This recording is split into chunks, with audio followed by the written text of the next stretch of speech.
اللہ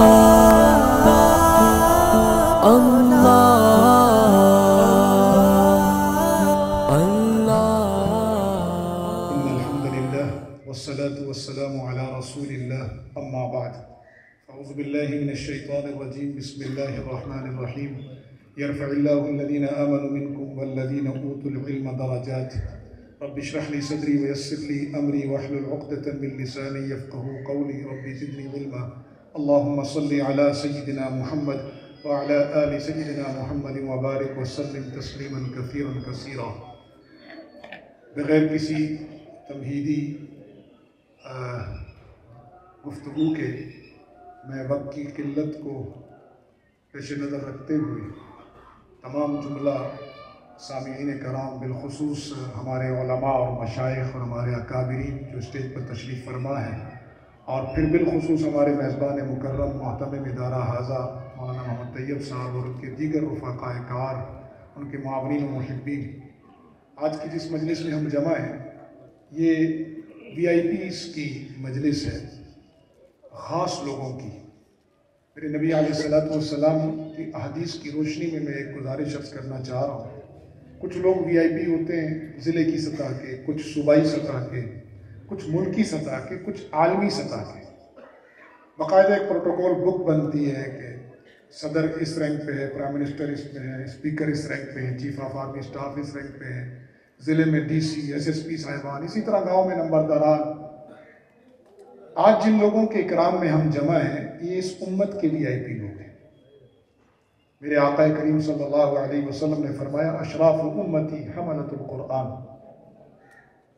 کہ اس امت کا وی آئی پی طبقہ، وی آئی پی نہیں اشراف کا لفظ استعمال ہوا ہے، وی آئی پی طبقہ، خاص الخاص طبقہ اس امت کا وہ ہے جو حاملین قرآن ہے۔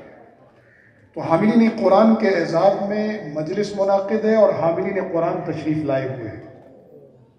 تو دوہری سعادتیں ہیں۔ اللہ تعالیٰ ہمارا قرآن سے تعلق مضبوط فرمائے۔ اس وقت پوری دنیا میں قرآن اور اہل قرآن سے خائف لوگ قرآن مجید کو اور اہل قرآن کو ڈی گریڈ کرنے کی محنت میں لگے ہوئے ہیں، اور مسلسل اس پر شعوری غیر شعوری طور پہ مسلمانوں کو قرآن سے دور کرنے کے لیے بلکہ پوری انسانیت کو قرآن کی برکات اور انوارات سے روکنے کے لیے شیطانی طاقتیں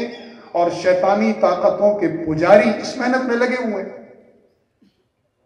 قطع نظر اس بات سے کہ وہ اس محنت میں کتنے کامیاب ہوئے ہیں، ہم نے یہ غور کرنا ہے کہ قرآن مجید کے جو بنیادی 5 حقوق تھے بحیثیت حاملین قرآن، بحیثیت قرآن کے متبع،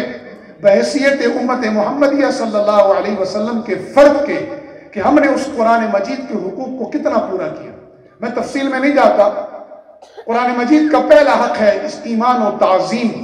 کہ اس قرآن مجید پر ایمان لایا جائے، اس کی عظمت کو دل میں ظاہراً باطناً، اس کی عظمت ہمارے دلوں میں ہمارے جوارح سے ظاہر ہے۔ اس کا دوسرا حق ہے تلاوت و ترتیب، اس کا تیسرا حق ہے تذکیر، تفہیم، تدبر، تفکر، اس کا چوتھا حق ہے کہ اس قرآن مجید پر عمل کیا جائے،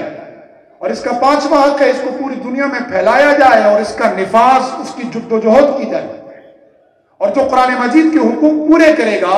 تو یہ قرآن قیامت کے دن اس کے حق میں کھڑا ہوگا، اور رسول اللہ صلی اللہ علیہ وسلم نے فرمایا کہ جس کے حق میں یہ کھڑا ہو گیا اسے جنت کے باغات میں پہنچا کے چھوڑے گا، اور جس کے خلاف ہو گیا اسے جہنم کے گھڑوں میں گرا کر چھوڑے گا۔ ہم نے غور یہ کرنا ہے اس محفل قرآن کے اندر بیٹھ کر کہ آیا ہم یہ قرآن مجید کے حقوق پورے کر رہے ہیں؟ ایمان و تعظیم کی حد تک تو یہ امت کوئی شک نہیں، لیکن اس وقت جب سے ہم مختلف فتنوں میں اور بیماریوں میں پڑے ہیں، بالخصوص اینڈرائیڈ موبائل کا فتنہ اور اس کے اندر جو مختلف اپلیکیشنز آئی ہیں اور جس انداز میں وہ ہمارا وقت ضائع کر رہی ہیں، میں یہ نہیں کہہ رہا کہ اس کے مثبت پہلو نہیں ہے یا اس کی منفعت کا انکار نہیں کر رہا، لیکن ہم نے اس کو ضرورت سے زیادہ اس وقت مقصد زندگی بنا لیا۔ ہمارے گھروں میں اب وہ تلاوت کا ماحول نہیں ہے، قرآن مجید کے تدبر و تفہم اور اس کے سمجھنے کا وہ ماحول نہیں رہا۔ عمل سے یہ امت خالی ہو رہی، دنیا تک تک پیغام کیا پہنچائے گی، دنیا کے انوارات، دنیا میں اس کے انوارات کو کیا پھیلائے گی اگر یہ مدارس نہ ہو جو اسلام کے حقیقی قلعے ہیں۔ اس وقت تو اللہ نہ کرے من حیث الامت ہم قرآن مجید سے عملاً بہت دور ہیں، کوئی ناراض نہ ہو۔ قرآن مجید کوئی چند عبادات کا مجموعہ تو نہیں ہے، یہ پورا سسٹم آف لائف ہے، پورا کوڈ آف لائف ہے، نظام زندگی ہے۔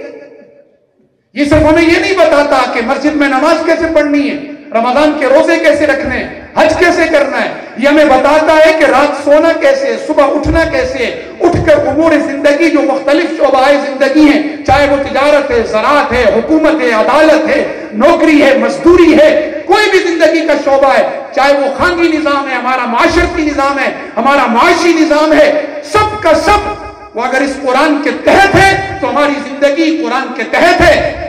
ورنہ ہمارا نعرہ تو قرآن کے تحت ہے، عملاً ہم قرآن سے دور ہیں۔ کوئی ناراض نہیں۔ کیا ہم دنیا کو دکھا سکتے ہیں اس وقت اپنے بازاروں کی حالت کہ یہ قرآن و سنت کے مطابق ہے یہ بازار؟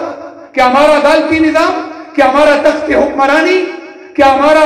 لین دین کا نظام، یا ہمارے خانگی نظام، ہمارے رسم و رواج، ہماری شادی بیاہ، کیا یہ قرآن و سنت کے مطابق ہے اس وقت؟